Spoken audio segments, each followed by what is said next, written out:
Hello, I'm Ben Davis and I'm stood here in front of the Optum CVX range of tractors, for which I'm the manager within the product development organisation of Case IH.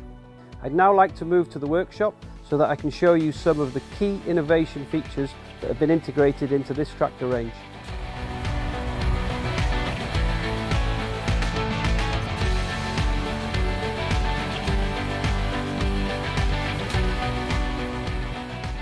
So now we've moved into the workshop area and I'm going to show you around some key characteristics around the tractor.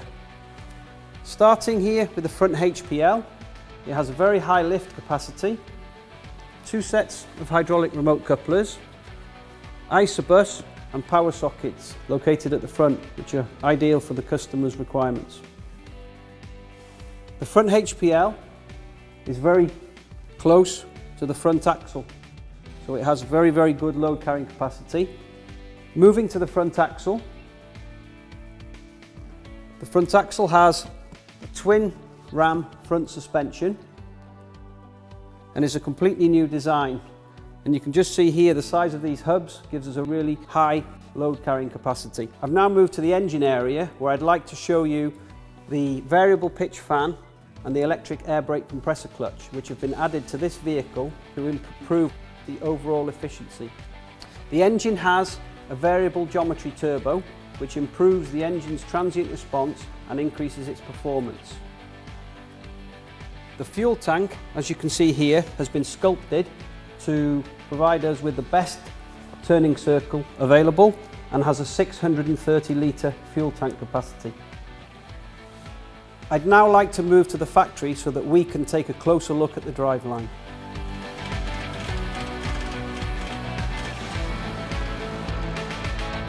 Starting from the front of the vehicle, one of the key design criteria whilst developing this tractor was to keep the overall vehicle weight down. We've done this by incorporating this sump on the base of the engine.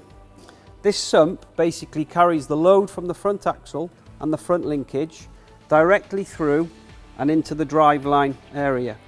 And it does this when transmitting the load. There is no bending moment going through this block area. This structural sump basically avoids the need to have side rails or a chassis fitted to the vehicle.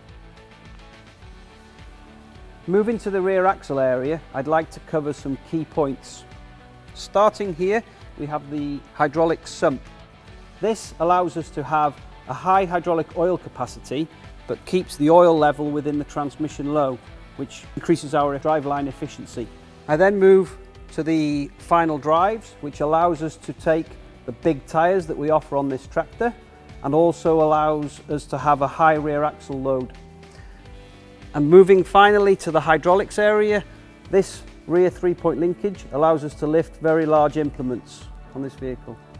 I believe that this is the optimal solution.